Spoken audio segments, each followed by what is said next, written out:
Welcome to Facts TV News, where everything is true. Shenseea gives Rameses land on Campus Boulevard. Weeks after she made her team the envy of social media when she gifted them brand new Rolex watches, dancehall alpha female Shenseea is back to her philanthropic ways. This time, however, instead of bling, the Grammy-nominated artist bought a parcel of land for her former manager, Rameses Major. In a post to his official Instagram account on Thursday, Major made his 1 million followers aware that he is now the proud owner of the plot of land adjacent to the Rameses Entertainment headquarters on Campus Boulevard in Kingston.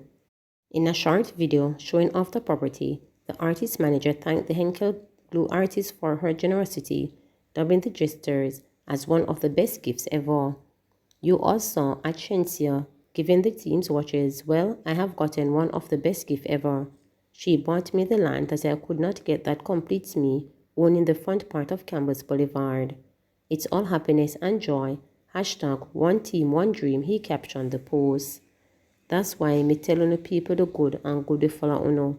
Don't watch the chatting and negativity. Positivity is key, he continued, indicating that he plans to do something special with the plot of land. A product of the community, which now houses his businesses, Major declared that life is good, and he recalled being brought up in the era and hoping for the things he has now. From the lane to the main, he said, highlighting his come up. Last month, as Shenseea gifted her team Rolex watches, she professed that as long as she is able to, they will be short of nothing. I am grateful for the team I have. They literally do anything I ask without complaining, looking out for me, learned me, lifted my spirit when I am down, right for me from the start, she said. I remember when we had to do free shows over and over again to promote my brand. Thank you. Your loyalty is never unnoticed. When I'm up, my team is up. My day ones, she posted on Instagram. Shock in Malvern following morning of terror. There was immense shock and anger in the usual quiet deep rural area of Malvern following the murder of two men early Wednesday morning after a series of incidents. One of the men, identified by relatives as 37-year-old Michael James, is said to have been killed after he and residents went in search of gunmen following a robbery at a bar in the neighboring community in Hampton. Sources identified the second victim as Courtney Simmet, a resident of Santa Cruz. Residents say shortly after 3 a.m., the gunmen removed a burglary bar and entered the back room of a bar in Hampton.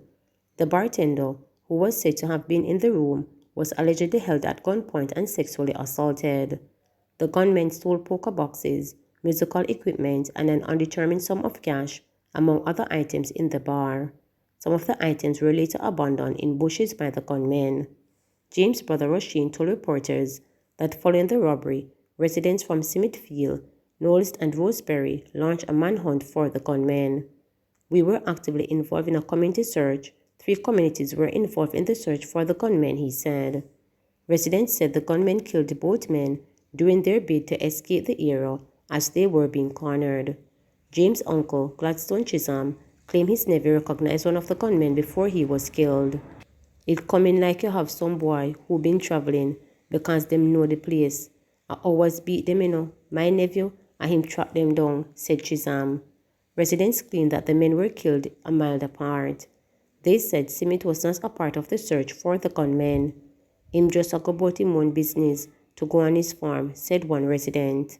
Up to press time on Wednesday night, the police had not confirmed specific details of the incident, including the allegation of a woman being sexually assaulted. Head of the St. Elizabeth Police Superintendent Dwight Daly told reporters Wednesday morning that one of the suspects was apprehended and a motor vehicle used during the robbery seized. Another of Jane's relative, Kevin Copeland, was shocked at the braveness of the gunmen in Malvern. It is very surprising.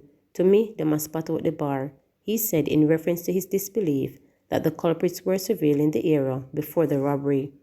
Copeland was grief-stricken when he heard of his brother's murder. Me dey home and my sister called to say she hears something terrible happen. By the time she see so, the phone drop out of my hand because me know say 2 of my brother were in the search. So, me I think say about something happened to one of them, he said. Me go and see crowd and I him that me see lay down upon him face, he added. He said his brother decided to join the residents on the manhunt. Another man who accompanied James managed to escape unharmed. Residents described James as jovial and hardworking. If him there so right now, him probably a go tell you if he stop the noise based on how him stay. Him get along with everybody, said a resident. Another resident spoke highly of James, who was a construction worker. If him never did, you would hear from more from right so. Him help everybody, and you can see that he died willingly to help because of a lot of people wouldn't have helped in the search, another resident said. Government to tackle housing, land settlement issue in Westmoreland. The government will be tackling housing and land settlement issues plaguing Westmoreland, says Prime Minister Andrew Holness. He was addressing the ceremony to break ground for the new Little London police station in the parish recently. The history of Westmoreland as a sugar parish is such that, unfortunately, the issue of land settlement was not settled. It is a part of the legacy of enslavement, and it is our generation, especially in our 68th year of independence, who should really and truly address the issue of land settlement, the Prime Minister stated. The solution to the issue of land settlement is not going to be the violation of property rights. Property rights protect all of us because even if you were to acquire your property through adverse means, you are going to also want the protection of the courts for others who would want to acquire your land by adverse means. So I have to be very clear. This government will not allow property rights to be compromised, Holness emphasized. He said, this does not mean that the government is not understanding and sympathetic to the plight of the ordinary Jamaican who just wants a piece of land for himself. Those who never had anybody to will any land to them, whose forefathers were brought here, enslaved on plantation and then at the end of slavery, told to go about their business, and you have to just figure your way out, no inheritance to hand down over generations. That is not something that the government must ignore, he added. Holness stated, however, that disorderly land settlement must not be counterance and that there must be a proper, regulated, well-thought-out process of settlement. The Prime Minister said he has asked the Sugar Company of Jamaica SCG, the National Land Agency NLA, and other agencies that have land in the area to give me a full profile of the lands that are here, and we are going to develop them for housing. Holness said the government will put in place a process to have houses built in the parish and make them available through the National Housing Trust.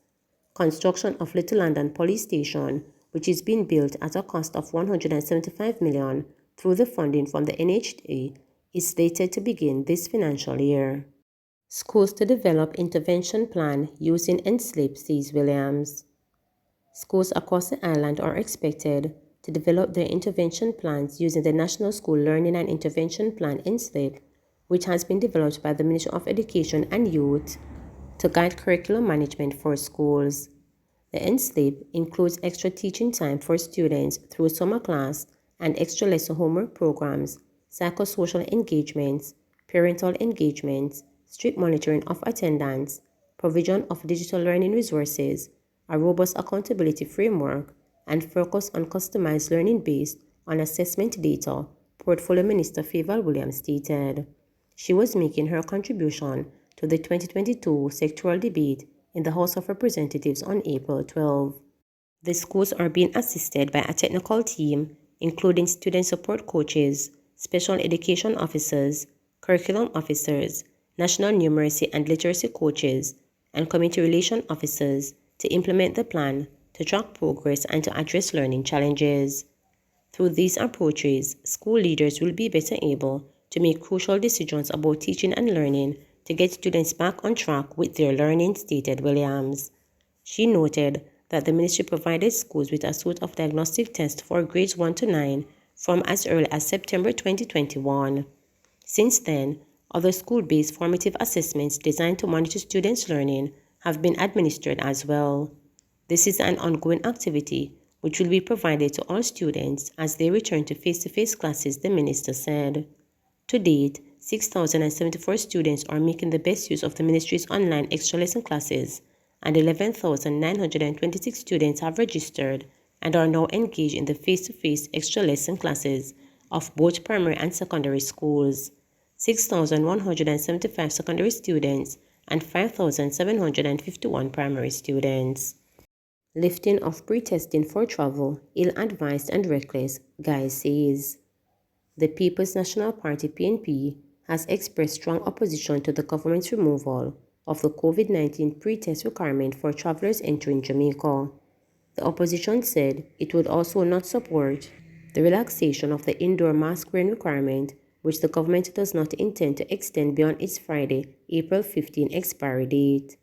According to opposition spokesman on health and wellness, Dr. Maurice Guy, it is unwise for the government to adopt such a stance as there is a continued risk for the COVID-19 Omicron subvariant BA2, which persists in some jurisdictions from where Jamaica gets the majority of its visitors. Several countries are still facing an Omicron wave, and removing the pretest requirement for entry into Jamaica is ill-advised and reckless, Dr. Guy stated. He noted that there is an argument of cost for the pretest, but said Jamaica only requires the inexpensive antigen test to satisfy the protocol requirement. Therefore, the member of the parliament said this claim should not be used to justify removing the pretest protocol for entering Jamaica. The latest move to end the pretest mandate for travelers and the mask-wearing mandate in enclosed public spaces was announced by Prime Minister Andrew Holness in a statement on Wednesday. Dr. Guy, however, said the government should reconsider its current approach. He noted that with only 24% of the population vaccinated, the new policy would directly threaten seniors who are predisposed to complications for COVID-19 due to the high likelihood of comorbidities. Dr. Guy said instead of relaxing the requirements, the government should mandate that mask wearing be maintained and enforced for indoor spaces such as schools, businesses, places of worship, and entertainment.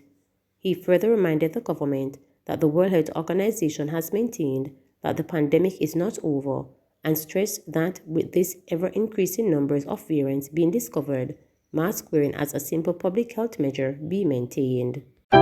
Please remember to subscribe, like, share, and click the notification bell for daily updates.